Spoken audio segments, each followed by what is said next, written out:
Mshenzi mkubwa wewe.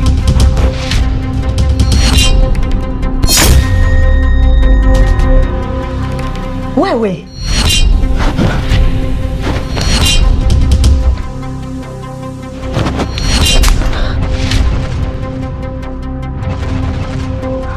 Kwenye nyumba yangu unanyanyua mkono wako na kunipiga. Wewe unanijua vizuri. Bora hata ningekuwa sikujui, kwa sababu ningekuonea huruma. Hivi wewe unajikuta nani? Labda unajikuta simba ingalikuwa wewe ni mbwa mmoja tu. Kwenye nyumba yangu bado unanitolea maneno yako ya shombo. Wewe unaniweza eh? Sio tu kukuweza, au nikuongeze na lingine. Odi.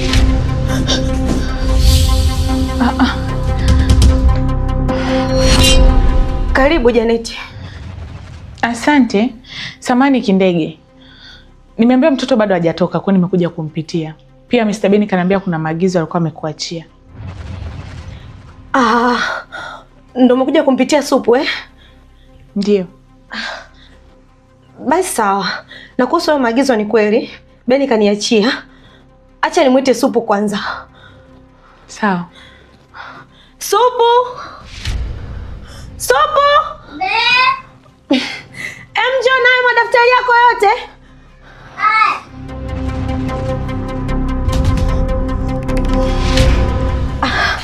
Sikia Supu, Janet amekuja kukupitia hapa, anakupeleka tuition. Janet, acha hivyo vitu nikakuchukulie, then uondoke na Supu mpeleke tuition. Sawa, hata usijali. Bye, sawa.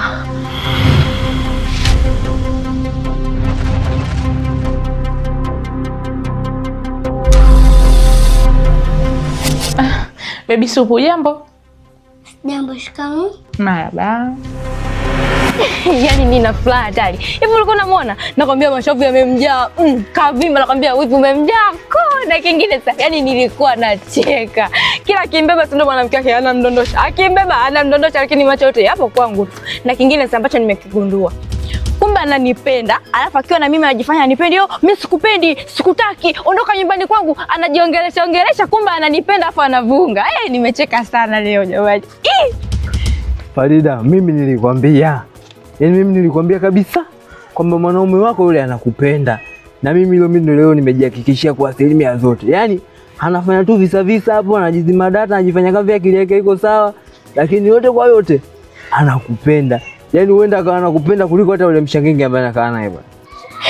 Sema ndo leo yani nina furaha hatari. Yaani sijui hata nielezeje furaha yangu, lakini nimefurahi na alivyokuja sasa yuko hivi. Kwa hiyo ndo mmeamua kuoana, si ndio? Kumbe hivi ndo namsumbua. Yaani leo nina furaha. Na yote kwa yote, Kichinje, kwa kweli nashukuru sana kwa kuendelea kupambania ndoa yangu. Yaani naona kabisa amani kwenye ndoa yangu inaenda kurudi kwa sababu yako. Kwa hiyo mimi nitazidi tu kukwambia asante na asante na asante. Yaani asante tena kwa sababu unanipambania sana. Kwa kweli nashukuru sana. Farida bwana, usijali bwana. Unajua na Rumani nikakwambiaje? Kuna baadhi ya majanga mengine ya moto huwa yanazimwa na moto. Kwa mfano sasa, umeona majanga ya moto wa petroli hawezi akazimwa na maji. Ukizimwa na maji sasa tu umeenda tu kusambaza moto. Kwa moto kama huo mwingine huo unazimwa na moto. Na ndio maana mimi mfupa nikatathmini nikaona ili janga ili kwa sababu ni moto, na nikienda kama vile maji ndio wazidi kusambaza moto, na mimi nikaingia kama moto. Ndio maana sasa hivi mambo ile yanaenda kama vile kwa sawa hivi. Na kitu kingine, kumbuka kabisa kwamba ndoa yako tumeibomoa sisi, na kuitengeneza lazima tuitengeneze sisi. Yaani lijanga mpaka tuhakikishe linakaa sawa. Na nitapambana mpaka mume wako akili mkae sawa. Asante sana Kichinje. Na kila siku mimi nitazidi tu kukwambia asante. Na kwa ninavyomjua yule mwanaume, najua uko nyumbani sasa hivi ni apakaliki, maana yule baba ukimkwaza tu kidogo ni anaongea dunia ya mwisho. Hata hivyo naomba nisikuchoshe. Peleka unga ndani ili upumzike na mimi nipo ndani. Ila sasa nina furaha leo.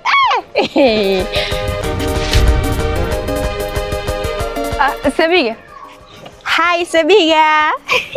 Safi. Mbona kama una furaha sana Farida? We naye. Kwani kila kitu mpaka ujue? Huo ni ujuaji huo. Acha hebu nipishe. Nipishe huko, nipishe niingie ndani, nipishe. Wajanja.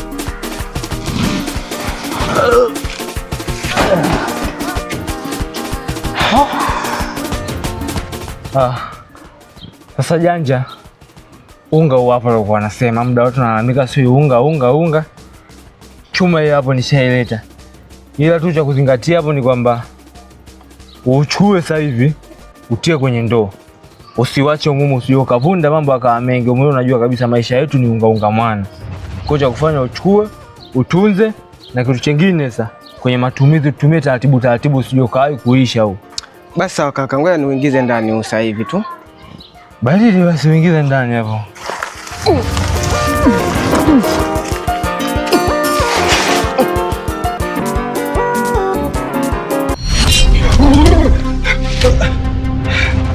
Wewe vipi? Sama unanimwagia maji mimi jamani. Kanoni. Kwa hiyo yale yote niliyozungumzia juzi yameingilia huku, yametokea huku. Au tayari ushaanza kumwaza mwanamke wako? Mke wangu. Kivipi sasa? Kivipi? Yaani nimesimama muda mrefu tu pale na kutazama tu, umeshika tama, yani unawaza uko mbali. Yaani kama sungula mjane vile. Ndio nini? Au tayari ushaanza kumwaza mke wako Farida, si ndio? Mke wangu. Mimi na vitu vingi sana vya kufikiria. Siwezi kumwaza Farida mke wangu. Mbona kwa hivyo bwana? Mimi nawaza mambo mengi sana kuhusu maisha yetu, namna gani ya kuendelea na maendeleo yangu mimi mwenyewe na familia yangu. Sasa nianza kumwaza yeye na faida gani kwa maisha yangu? Mimi niko na wewe sasa hivi, simwazi yeye. Na ukizingatia pia mke wangu, ukiachana mambo ambayo mimi niko nayo kichwani. Wewe mke wangu sasa hivi wewe ni mjamzito. Kwa hiyo ni lazima nikufikirie wewe, nawaza namna gani mwanangu akija Junior huyo aje kwa mazingira mazuri. Kwa hiyo nafikiria mambo mengi sana ya kufanya familia yangu iwe na furaha. Unamwaza huyu mtoto ambaye yupo tumboni kwangu, si ndio? Kama ungekuwa unajua kabisa nina kiumbe ambacho kipo tumboni na kinahitaji baba bora ambaye awe muda mrefu anamtazama mtoto wake akiwa karibu na mama yake, lakini wewe muda mrefu upo umeshika tama tafu unasema unawaza kuhusu huyu mtoto. Mimi nishagundua wewe uko hapo unawaza ile jambo ambalo limetokea juzi, maana sio kwa kuwaza kwa mume wangu, umezidi na umepitiliza, sio vizuri. Mimi nishaona jambo ndio hilo hapo. Mke wangu, mimi siwazi sana kuhusu mambo, mimi nishasahau mbona. Ila sema kuna muda yanachanganya, lakini yanachanganya sana. Unakumbuka akita mwenyewe alivyotokea pale. Zile ni dharau zilitokea pale. Mimi sipendi dharau kinoma, yani mimi sipendi dharau kabisa yani. Na mpaka sasa hivi kinachonimiza akili ni namna gani ya kulipiza kisasi. Kwa hiyo nafikiria njia gani naweza nikafanya ili nilipize kisasi kwa Toro. Kisasi? Ndio. Kisasi gani hicho? Unamaanisha nini? Mke wangu, kunielewa utanielewa tu. Kuhusu kisasi ni lazima mimi nikifanye, lazima kitimie kisasi changu, maana yake upumbavu aliofanya Toro siwezi kabisa kukubali. No. Si mimi siwezi kukubali ule upumbavu, sababu mimi nakwambia, kwanza mimi nakuwa na hasira kali sana. Na vile tu ile siku nilimstai. Nadhani nakumbuka mara mwisho nilimpiga kigoda hapa. Ile ilikuwa tu kama trailer. Movie bado. Hii ndio vita sasa imeanza. Ile ni vita mula. Tena kwa watu wa Mara, wale wakulia wale, hawachelewi kumkatakata mtu mapanga na kwambia wanakata viungo huku kiungo huku. Kwa mke wangu mimi nikwambie tu, kisasi lazima kitimie. Siwezi kukubali kabisa. Mume wangu, usitaki kuniambia hujasahau bado tu. Tuachane nalo hilo. Hata hivyo mtoto wako alikuwa anapiga sana mateke. Ananisumbua na date, nataka uimbie wimbo mzuri wa Diamond. Wimbo tena? Sasa masuala ya kuimba na mimi wapi na wapi jamani? Mimi sijui kuimba. Mume wangu, utasababisha tu mtoto akasirika zidi kunipiga. Umeona sana zidi kunipiga mateke mume wangu. Ukikataa tu ananipiga mateke bwana, hebu naomba muimbie wimbo wa Zuchu, wimbo wa Diamond ule mzuri ambao unaitwa Cheche. Cheche. Yaani mkangu anataka moto wake hapa. Nyumba yangu iungue. Kasi la msukuma liungue kwa sababu ya Cheche. Bwana mke wangu bwana. Hebu niache kidogo basi mke wangu. Unataka kuimba. Unataka akasirike sasa, si ndio wewe? Imba bwana, asikasirike mtoto wetu. Imba bwana mume wangu. Okay. Basi, mimi najua mume wangu haujui wa wimbo. Fanya hivi. Nimemsikia akisemaje? Maana nadhani akatoka atakuwa kakike. Maana kupiga mateke. Sio kwa kupiga mateke huko. Kama deka nataka kuimbia wimbo wa Zuchu. Lakini basi sawa mke wangu. Wimbo wa Zuchu wimbo gani? safi. Ndio maana nakupenda mume wangu. Unaitwa Hani. Imba. Imba bwana mume wangu, imba. Mke wangu, nyimbo zenyewe hizo zoga za wanawake hizo. Sio basi mimi naimba, lakini naimba.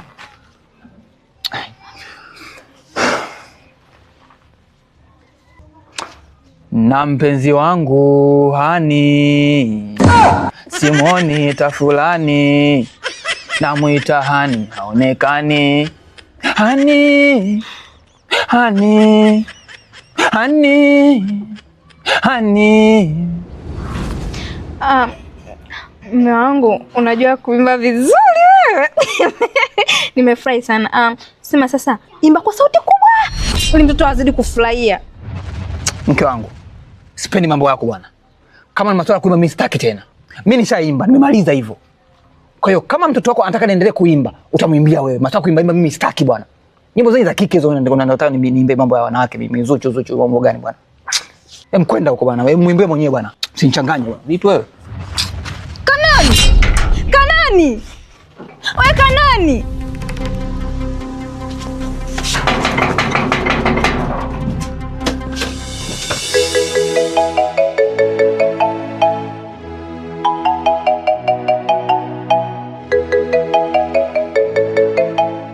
Kaka Kichi, kwani imekuaje?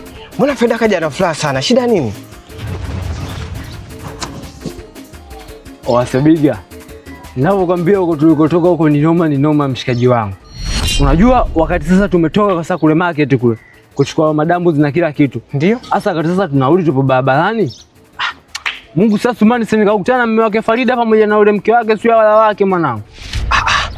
Kwa hiyo ilikuwaje kaka? Subiria sasa. Sasa wakati sasa tupo tumekutana naye pale ana kwa ana. Unaweza kiendelea nini? Akaifanyeni mtu wa mapenzi kwanza, akaifanyia Shalkani wa Kisukuma. Si akambeba ule mshangingi wake mwanangu. Da Farida alifedheka kinoma. Akawa ameinamisha kichwa chini. Sasa mshikaji sasa akatona tamba. Nikasema wewe sio kweli wewe. Siwezi nikakubali ushamba kama uendelee mimi na uona. Nikashika kiroba changu ndii kwa mkono mmoja nikakishia mpaka chini. Afu nikamwangalia Farida. Nikamwambia njoo upande. Kwa hiyo ulimwambia Farida apande mgongoni mbele ya mume wake yule? Mapema sana nikamwambia njoo upande mgongoni. Akaanza kusilasa nikamwambia wewe njoo upande. Unataka kuniambia alipanda, si ndio? Akapanda mgongoni mwanangu. Asa alivyopanda nikashika sasa kile kiroba kama vile anodi kwa mikono miwili afu nikakika hapa kama vile picha ya Rambo ninavyokuambia, lakini ndio ilikuwa maisha ya kweli. Nimelinyanyua mpaka hapa ninavyokuambia roba. Sio mbona nimeliweka sio huko. Nimelishika na mikono. Afu nikasema sasa nyinyi ngosa ndio naonesha zake mavimavi mbovu mfupa. Nikaenda pale na kiroba. Nikapita katika tao. Wakatawanyika record. Unajua zile. Afu nikafika mbele mwanangu nikageuka kama vile picha ya kindi. Nikamwangalia mshikaji Ngosha akawa anasemaje? Kwanza Ngosha akabaha sana, akatoa sana macho. Huyu jamaa katokea wapi? Mbona na miguvu kinoma? Afu nikatulia. Unajua zile. Sasa kwanza nimetulia Ngosha naye akataka alipe michezo. Si akambeba mwanangu ule mke wake ule uzide mwake ule. Kambeba sikambwaga chini. Kila kimbeba anambwaga chini kashabaha. Nikasema kumbe Ngosha hujui michezo wewe. Lakini kwa nilivyomuona ule mshindo ulikuwa umemuuma kwa sababu nilikuwa nimepiga pale kwenye mshono. Nikamsikilizia. Ghafla akaja mwanangu pale. Huko amechomekea. Nikamsikiliza. Akaanza kutoa shiti. Sio Farida. Sasa yule nikaanza kuambia kwa mshikaji kwa sitaki niko nyumbani kwangu nilikuona na ukatakata miguu. Mimi nikamwangalia, nikatamani hata nimjibu shiti sema nikasema ngoja nimwache aende kubwabwaja. Ghafla lishangingi lake silikainuka kule chini pokuwa limedondoka. Yenyewe likaja pale Nikasema nalisikiliza na wenyewe. Kuna nini? Nini kinaendelea? Nikaona wewe hawana story tena hawana mada. Si unajua zile. Nikamwambia Farida, tofutike.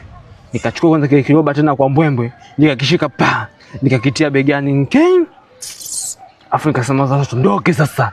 Tukaanza sasa kufutika sasa unajua zile. Huko mimi nikaacha kaenda tu kuzozana mwanangu ndavyokuambia Ngosha sio alikuwa ndo kashapendeza mwenye katika shati la mikono mirefu mwanangu na suruali wasukuma bwana. Unajua zile. Tukafutika. Kwa mchongo ndio uko hivyo. Ndio maana mpaka hapa tumefika hapa. Farida ana furaha kinoma ni kwa sababu anaona kabisa mambo yanaenda kuwa shebele. Sema hata Farida fundi naye hapo alicheza kama Pele. Yaani kwa hapo, mimi hapo namsifia Farida. Hapo kacheza kama Pele, kafanya kitu kizuri sana. Na kitu kingine, kila mpango tunaopanga naona kabisa unazaa matunda. Tena sasa hivi unaanza kuzaa matunda kwa sababu Farida mwenyewe kaamua tu kutuliza kichwa. Lakini angekuwa bado hajatuliza kichwa, basi mpaka sasa hivi bado tungekuwa tunaenda tu kuhangaika naye. Lakini sasa hivi kutokana na katuliza kichwa, basi kila kitu yani kinaanza kunyooka. Na yule mume wake kwa jinsi nilivyokuwa nimemwona, huko lazima kiwake. Kwa sababu alikuwa amechanganyikiwa, ni amesala, ni amepagawa mzee wa kazi.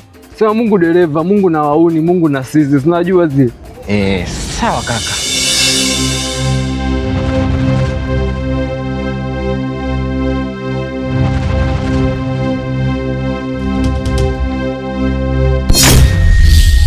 Jeni, nimekuita hapa, nataka tujadili jambo. Tujadili jambo? Jambo gani tena? Ni kuhusu Kindege na Baby Supu. Kabla ya mwezi kuisha, tunatakiwa tuhakikishe kuwa wamekufa wote wawili, na yeyote atakayepita katika njia zetu tunahakikisha tumemuua. Yaani tusiache mtu yoyote atakayeonekana kutujua sana. Na kuhusu lile shababi, tunatakiwa kupata maji ya kuliamsha, yaani lisilete fujo ya aina yoyote. Na maji yenyewe tutayapataje? Tunatakiwa kwenda kwa Antitani. Antitani ndiye atatupa hayo maji, na wala sijui tutaendaje. Sofia, hatutaki kujiuliza tutaendaje wala tunaanzia wapi. Tunavyozidi kuchelewa, muda unakwenda. Na hii kazi kama unavyojua tumeianza muda mrefu sana mpaka sasa. Inabidi tuanzie kuliamsha ile shababi, halafu lianze kufanya hii kazi. Limue Kindege pamoja na Baby Supu. Inabidi tuende kwa Antitani ili atufanyie hii kazi ishe mapema. Ndiyo Jeni, muda umeisha. Hatuna muda wa kupoteza. Kinachotakiwa ni kuhakikisha tunaliamsha ile shababi na kazi yetu inafanyika kwa uharaka sana. Ndiyo Sofia, inabidi tuwe makini sana. Na tunatakiwa tufanye haraka sana tuende kwa Antitani ili atupe hayo maji tuliamshe ile shababi ili anze kufanya kazi. Ndiyo Jeni, hatuna muda wa kupoteza. Tunatakiwa kutawanyika, kila mtu akaendelea majukumu yake. Basi sawa. Sawa.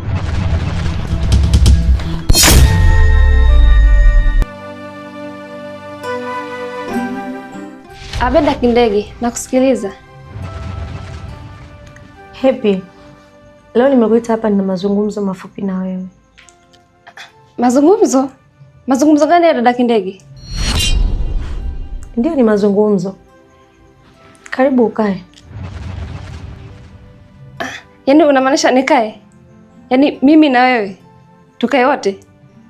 Ndio. Karibu ukae.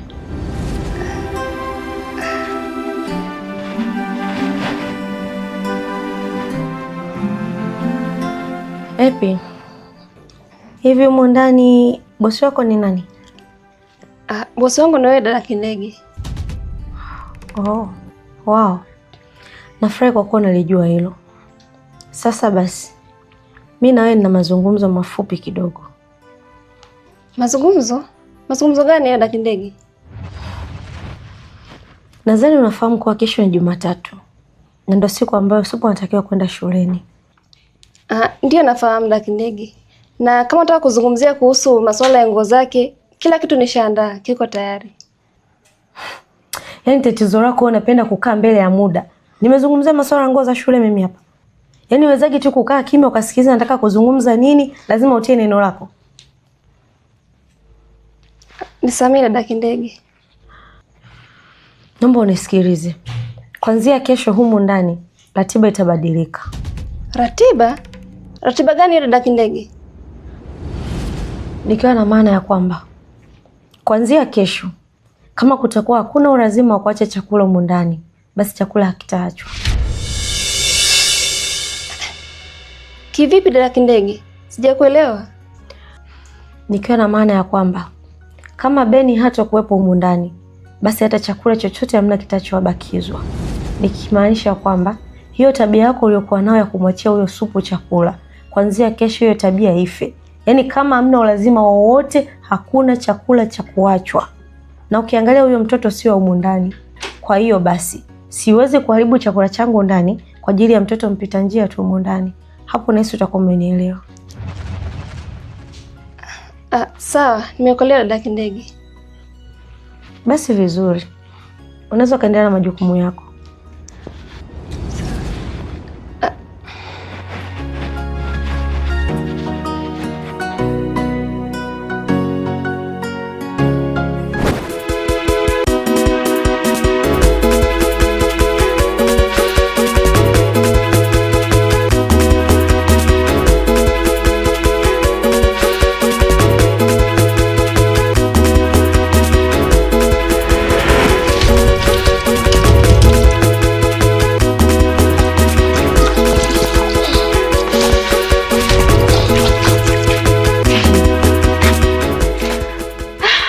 Sebiga, kuna kitu nataka nikuulize. Hivi Kichinji anarudi saa ngapi? We Farida we. Kichisi ametoka sasa hivi hapa. Aha, ushamisi wewe. Kichisi katoka sasa hivi hapa wewe. Katoka sasa hivi? Yaani masaa mawili yamepita, eti unaniambia ametoka sasa hivi. Wewe, mimi wala hata sijammiss. Sema tu nimemiss tu uwepo wake hapa nyumbani. Si unajua akiwepo nyumbani hapa waga anacheka sana. Utasikia tu nilikuwa kule Capricorn kule kwa mwanangu Foden Kindwa. Sasa nilivyofika kule mastori yalivyoanza, kwa hiyo basi mimi nakuwa nacheka. Ndio maana nimemiss tu uwepo hapa tupige mastori nini. Ila Farida wewe. Kichi bwana ametoka akaenda kwenye mihangaiko yake ya kila siku. Na ameenda kufuatilia hiyo pesa kwa ajili ya matibabu ya sister hospitalini. Si unajua? Sebiga. Kwa kweli namuomba sana Mungu aweze kumsaidia Kichinji ile. Aweze kupata hiyo pesa ili dada aweze kurudi hapa nyumbani. Kwa sababu sitamani niondoke afu sijamuona dada. Kwa Mungu amsaidie ili aweze kupata. Ila sasa nimemisi sana uwepo wake hapa nyumbani kwa sababu najua angekuwepo mpaka sasa hivi. Ningekuwa ninacheka ni hatari. Hata hivyo sasa nina furaha mwenzako, ni leo nina furaha hatari. Furaha tena? Una furaha gani? Hebu niambie basi. Unataka nikwambie? Sikwambii, ila tu huko ambako tulikuwa tumetoka kule dukani kule bondeni. Nakwambia leo Kichinji ile kafanya kitu nimefurahi, yani kanifanyia bonge la surprise. Ndio maana mpaka sasa hivi unavyoniona hapa nina furaha hatari. Sije hata nielezeje furaha yangu. Kichinji amekufanyia surprise, si ndio? Ndio. Surprise gani? Wewe mniambie bana. Wewe. Wasi nimekuzuia usiniulize hivyo. Mimi sitaki kukwambia, atakuja kwambia yeye mwenyewe kaka. Kwa kifika muulize kaka, eti kwa nini Farida ana furaha hivyo leo? Atakwambia, ila mimi hata sikwambii. Na usiniulize kabisa, sikwambii furaha yangu imetokana na nini. Sikwambii ngo. Basi sawa kama unataka kuniambia.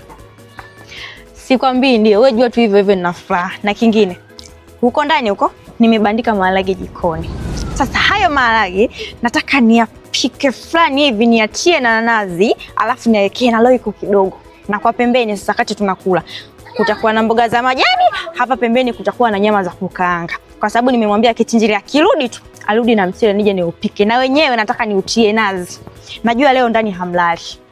Mkiingia tu ndani najua wote mtakimbizana chooni wewe. Kola unajua mtakesha hapa nje. Na ninavyokujua ulivyo mlafi wewe. Nakujua vizuri.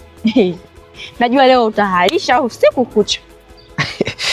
Farida, yani hapo kwenye pishi lako, hapo kwenye upikaji wako, mimi waga unaniacha hoi bin taban. Yani Farida, hapo nitakula mpaka nivimbiwe. Kwa jinsi unavyopika chakula, walai nitakila hicho chakula utakachokipika wewe. Na kingine Farida, hakikisha sahani langu unalijaza. Unaijaza, yani unaweka kila kitu, nyama nini, jaza. Sawa Farida? Tumsubiri, si ndo mbupu mfupa anajitaga mwenyewe mbupu mfupa hapa. Tumsubiri aita mchele basi tupike. Basi sawa, ngoja mimi nimalizie kufua hapa. Haya sawa.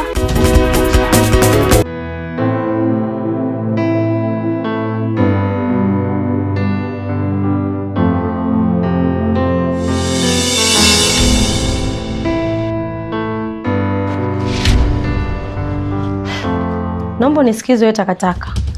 Panya, mlala majalalani huko na muokota vichochoroni. Nadhani kesho ni siku yako ya kuwasili shuleni. Unaenda kuripoti kwa mara ya kwanza, si ndio? Ndio, najua auntie. Vizuri kama unalijua hilo.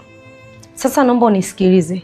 Kabla hujaenda kuwasili huko shuleni, hujaenda kuripoti, hakikisha hapa nyumbani vitu vyote vinavyokuhusu umeviweka sawa. Kuanzia sehemu unaolaza mwili wako mchafu, nguo zako, na kama kuna mikojo vyako huko, hakikisha unaweka vizuri kila kitu. Kwa maana hiyo, sitaki mtu yoyote abaki na kuendelea kuhangaika na vitu vinavyokuhusu wewe. Umenielewa? Ndiyo Aunty Kindege, mimi nimekuelewa, nitafanya kila kitu. Vizuri kama umenielewa. Halafu nimesikia kwamba unatafutia usafiri wa kukupeleka na kukurudisha. Sasa basi, naomba unyenyue masikio yako na unisikilize vizuri sana. Hakikisha Beni akirudi hapa nyumbani unakataa na unamwambia hutaki usafiri wowote ule.